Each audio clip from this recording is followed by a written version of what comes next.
Boa tarde. Hoje é sexta-feira, dia 13 de outubro. E o Sem Censura começa conversando com o médico pernambucano Edson Queiroz.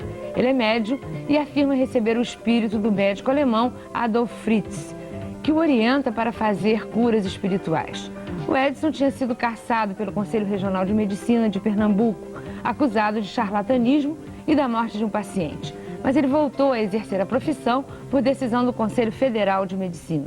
E daqui a pouco ele nos conta tudo sobre seu trabalho, que inclui atores e políticos famosos como clientes. E nós vamos conversar também com a doutora Sandra Salgado. Ela é psicóloga e veio falar sobre as fobias, os medos sem explicações que as pessoas sentem e que estão se multiplicando. A doutora Sandra vai nos explicar as diferenças entre o medo normal e a fobia e também as causas desses sentimentos. E existem papéis curiosos no teatro, mas o ator Rony Marruda talvez esteja fazendo o mais estranho. Ele é a voz de uma planta carnívora que veio do espaço na peça A Loja dos Horrores, em cartaz aqui no Rio. E o Rony já participou de outras peças e de outros filmes e vai nos falar do seu trabalho e da sua carreira.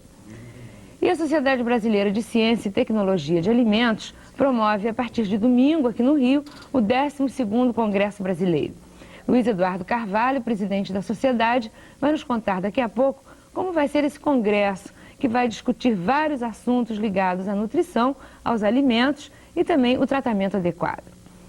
E com a gente hoje ainda, Cirlei de Holanda. Ela é autora da ópera Judas em Sábado de Aleluia, adaptada da peça de Martins Pena. E Cirlei é uma das poucas mulheres compositoras no mundo da ópera. E ela veio falar sobre o seu trabalho, que estreia terça-feira, inaugurando um novo centro cultural aqui no Rio. Enquanto Papai Não Volta. Esse é o nome do livro que a psicanalista Maria Inês do Espírito Santo acaba de lançar. O livro fala da ausência do pai, da saudade que o filho sente e como ele precisa lidar com ela. A Maria Inês vai nos explicar isso melhor daqui a pouquinho. E nós vamos saber hoje um pouco mais sobre a tragédia grega. Quem vai conversar com a gente sobre isso é Rosângela Filstein. Ela começa segunda-feira aqui no Rio um curso sobre a tragédia grega e a modernidade. Um curso que vai discutir, entre outros assuntos, os mitos e a religião da polis e também o compromisso trágico com a modernidade. E a partir da semana que vem, a produção fotográfica feminina dos anos 80 vai estar exposta para os cariocas na exposição Mulheres Fotógrafas Anos 80. Elisa Ramos é uma das expositoras e ela vai nos falar sobre o seu trabalho e também sobre essa exposição. E esse, gente, é o nosso Sem Censura de hoje. Vocês do Rio podem começar a telefonar para 232-1924. O pessoal dos outros estados deve ligar para 021-242-9572. A mesa de debatedores está composta por Eloneide Studart, Roberto Parreira e Eliana Monteiro.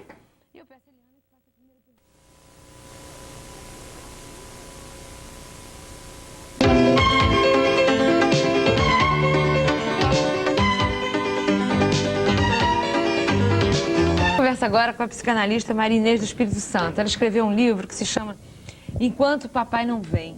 Esse livro parece que fala da ausência do pai, da saudade do filho e como o filho deve lidar com isso. O livro é para o filho, é para o pai, é para os dois, é para a mãe, para quem é? O livro é para quem está interessado em lidar com os seus sentimentos, com o sentimento da falta e da perda. Quer dizer, quem é que não foi filho, né, Lúcia? Todo mundo é filho, então o livro é para todo mundo. Uma coisa é verdade, né? Atualmente há um número cada vez maior de filhos separados dos pais. É verdade. Porque antigamente havia aquele sentimento muito forte de defender o projeto do casamento. Havia até mulheres que se sacrificavam para que os filhos não ficassem sem pais. A gente ouvia muitas mulheres da minha geração dizer: eu não sou feliz, mas eu quero que ele seja criado com pai. Coisa que não se vê hoje, né? Olha, Leonida, nesse livro, eu não defino o que aconteceu com esse pai. Então, quer dizer, não se trata objetivamente de um pai separado porque se separou da mãe. Eu começo o livro fala na primeira pessoa, é o menino dizendo: um dia o papai foi para longe da gente. Agora, a história, quer dizer, o que motivou esse livro, talvez possa fazer você entender melhor. Eu estava estagiando no hospital psiquiátrico e nesse hospital eu vi o sofrimento de uma criança cujo pai estava internado, você sabe, no hospital psiquiátrico a criança não pode entrar. E o desespero dessa criança querendo ver o pai. E como estagiária fui solicitada para consolar, para distrair o menino enquanto a mãe conversava com a assistente social. E distrair uma criança que está sofrendo assim não é muito fácil. É evidente que eu sou, antes de psicanalista, eu fui educadora, sou educadora ainda, e eu tentei daquela forma de educadora, procurando uma coisa na bolsa, conversando com ele, e no fim eu prometi a ele um livro. Mas quando eu prometi um livro, que eu traria um livro de presente. Só que no dia seguinte, eu moro em Petrópolis, essa clínica psiquiátrica era em Caxias. No dia seguinte, quando eu estava voltando para lá, eu me dei conta de que para alguém que tinha dividido uma dor tão sua, uma coisa tão bonita comigo, não servia um livro qualquer. Então eu resolvi escrever essa história. E eu acho que essa história fala um pouquinho desse pai, sim, que se separa da mãe, fala um pouco do pai que adoece, fala um pouco do pai que morre. No fim, não fala bem do pai, fala muito mais da função paterna do que do pai. Maria, e tem também aqueles pais que, sem estarem mortos, sem estarem internados, sem estarem doentes, realmente se afastam dos seus filhos. Porque não dão bola para os filhos, né? Vivem imersos no trabalho, na preocupação política, em outras coisas, e ficam tão distanciados dos filhos. Eu já vi isso muitas vezes. O filho tentando conversar com o pai, né? O filho pequeno solicitando a atenção do pai. E o pai dizendo, não, meu filho, cuida disso, vai brincar, vai fazer isso. Quer dizer, são crianças que, de certa maneira, também perderam o seu pai. Perderam para o trabalho obsessivo, para outros interesses, e que estão sofrendo essa dor, essa solidão aí de que você fala. Maria, como você trata essa solidão que a Eloneida está se referindo? Como é que você trata essa falta, essa ausência do pai? Que é uma coisa muito forte e definitiva. Eliana, especificamente no que a Eloneida está falando, quer dizer, eu tenho 16 anos que eu tenho uma escola, o nome da minha escola é Escola Viva. E eu lido essencialmente com famílias, né? Uma escola. E eu vi isso acontecer muitas vezes. Quer dizer, eu acho que só pode ser bom pai quem teve um bom pai. Eu acho que esses pais que você está falando, eles provavelmente também não tiveram um bom pai. A gente aprende a ser pai sendo antes filho. Então, eu acredito que falta alguma coisa nessa pessoa que não consegue ser um bom pai. E acho que tratar disso fazer, como eu proponho no livro, que o menino encontra o seu próprio caminho. Ou seja, é no encontro com o mundo que ele vai reencontrar com o pai, descobrindo a vida. Tantos de partido que estão procurando um pai. Mas é claro, isso. Quer dizer, mesmo. o líder, no lugar de ser apenas aquele que expressa a reivindicação coletiva, apenas aquele que ajuda a organizar o povo, ele, de repente, é o pai. Do pai se espera o pão, a casa, o leite, a salvação. Quer dizer, problema cultural. é um negócio muito estranho. Típico do paternalismo. Não, é o paternalismo. Eu acho que é o provedor. Aquele Eloneida, que garante. Isso é o papel do pai. O que eu estou dizendo no livro, que você ainda não conhece, é que existe, e eu acho que Estou louca para conhecer. É isso, pois é, você vai conhecer. Eu acho que isso é exatamente essa imaturidade. A gente fez uma mesa redonda para lançar o livro em Petrópolis, a gente fez uma mesa redonda em que se discutiu isso. E eu, nessa mesa redonda, falei como educadora. E o que eu falei, eu fiz essa alusão à política. Concordo inteiramente com você. Eu acho que o que a gente está vendo são as pessoas buscando um pai. Só que esse pai que as pessoas buscam, ele não está fora delas. Ele só pode existir como coisa que as complemente dentro delas, porque senão a busca é eterna, você vai transferindo a busca de uma coisa para outra. Por isso é que ninguém serve, por isso que nós estamos assistindo ao nosso povo brasileiro esperar aquilo, né? Quer dizer, um milagre, alguém que venha como provedor, que vai resolver todos os problemas. Eu não sei, quando você falou de pais ausentes, e você fez uma citação ao pai que se joga no trabalho, eu acho que o pai ausente nem sempre é o ausente fisicamente. Às vezes existem pais ausentes fisicamente que podem estar mais presentes. E pais presentes fisicamente que estão inteiramente ausentes. Esse entendimento, esse discurso a gente faz com um certo amadurecimento. Portanto, a gente viveu algumas coisas para ter referenciais e para fazer esse discurso. A verdade é que uma criança de 10 anos, de 12 anos, olha e o lugar do pai está vazio. Eliana, quem me ensinou como é que a gente foi um menino de 9. organiza isso? Hã? Quem me ensinou que está nesse livro foi um menino de 9. Quando ao conversar com ele, eu tentei saber, no prefácio eu digo assim, ele me ensinou, que eu digo no prefácio que a história não é minha, porque na realidade foi ele que me contou essa história. Eu disse, eu sou só uma contadeira de uma história. Porque quando ele me disse que ele vendia pastel para a mãe, e o que ele fazia na vida dele. O que ele estava me dizendo é que ele já estava vivendo a continuidade da história dele, a continuação da sua história. E isso é que é muito difícil a gente lidar na perda. É que a gente não consegue ver que já está vivendo na dor a continuação da história. A dor é a continuação da história. Você percebe? Quer dizer, não é assim. Tudo bem, mas é uma história dolorosa. Mas qual é o problema com a dor? Não, a dor é você entendê-la, conviver com ela. E suportá-la.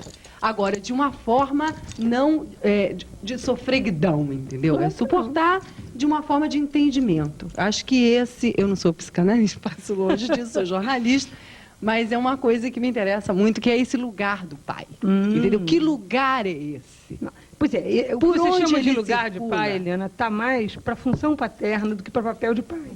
Quer dizer, papel de pai, você... É isso. Quer dizer, se o pai foi embora, ficou o papel do pai vazio. Agora, a função paterna, ela é exercida como a função materna, que é o que... Porque eu vou fazer o discurso da psicanalista que eu não queria. O que seria essa função paterna? Porque dentro da cultura brasileira, a função paterna é meio esquisito. Quer dizer, cada um tem uma linha. O pai é o provedor, o pai é a pessoa presente, o pai é não sei o quê. Quando me parece que a função paterna não é bem essa. Você podia, com clareza, como é que você vê essa função paterna? Quer dizer, o que eu posso dizer é exatamente como eu vejo. E só isso. Eu acho que existe uma marca que vai se estabelecer dentro da gente, bebê ainda, e essa primeira marca é da mãe. A mãe, ou quem quer que seja, que vai fazer aquele papel de mãe, junto a uma criança que se a mãe não vive. Na ausência dessa mãe, isso quem disse não fui eu, foi a Melanie Klein, quer dizer, na ausência dessa mãe, existe alguma coisa que se estabelece enquanto um terceiro. Este é o lugar do pai. Lacan vem e diz, a função paterna é aquilo que na cultura, quer dizer, que nos remete, que corta essa ligação simbiótica do filho com a mãe, que seria uma ligação de busca de completude, que na realidade não existe. Né? Estamos todos incompletos e, portanto, angustiados e, portanto, criadores. Eu chamaria que a solução, né, da falta a maior contribuição que a gente teria disso seria a busca da criação. E aí sim se identificando com o pai criador, que é aquele pai primeiro. O pai criador. Né? Quer dizer, a mãe terra e o pai criador.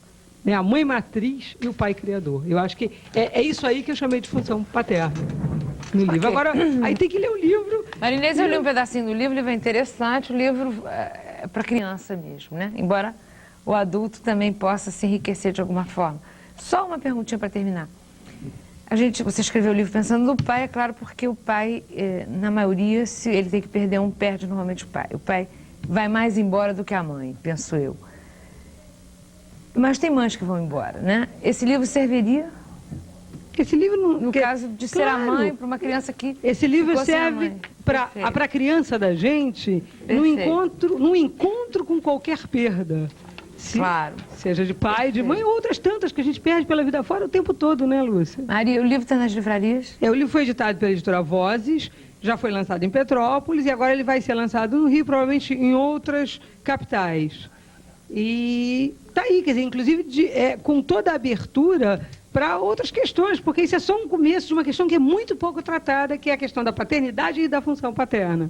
Uma última pergunta. O menininho recebeu o livro já? Ah, você quer saber disso?